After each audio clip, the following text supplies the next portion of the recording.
Today marks 1 year since former President Jimmy Carter entered end-of-life care, and he continues to beat the odds at 99 years old. Thanks for joining us tonight.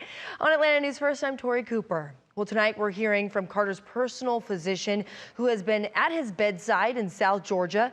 And our very own Atlanta News First reporter Asia Wilson has the story.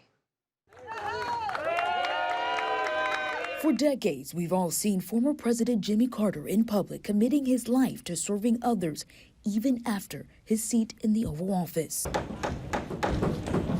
But this time last year, a notice sent to the world that the nation's longest living president would spend his remaining time on Earth at home, receiving hospice care. With Sunday marking day 365, his physician, Dr. Michael Raines, the hospice director at Phoebe Sumter, says the former peanut farmer continues to press on.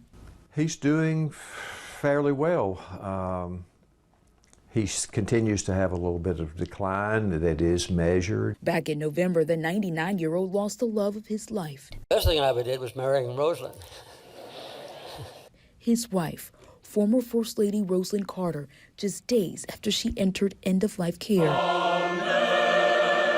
Their love story lasted 77 years. I think I have been as blessed as any human being in the world.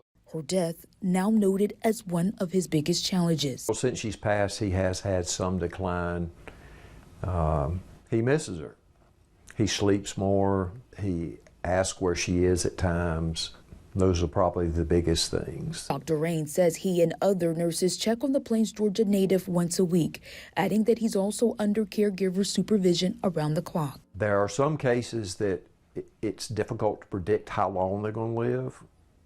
With him, when he initially came on, we didn't think that he was going to live 6 months. Friday, the Carter Center released a statement saying, in part, 1 year after entering hospice care, President Carter continues to be at home with his family. The Carter family is grateful for the many expressions of love they have received and the continued respect for their privacy during this time. The 39th president still showing his resilience is stronger than ever. He's been a fighter. In Atlanta, Asia Wilson, Atlanta News First. Well, President Carter's last public appearance was at his wife's funeral, but tomorrow will mark 3 months since Rosalynn Carter passed away after battling dementia.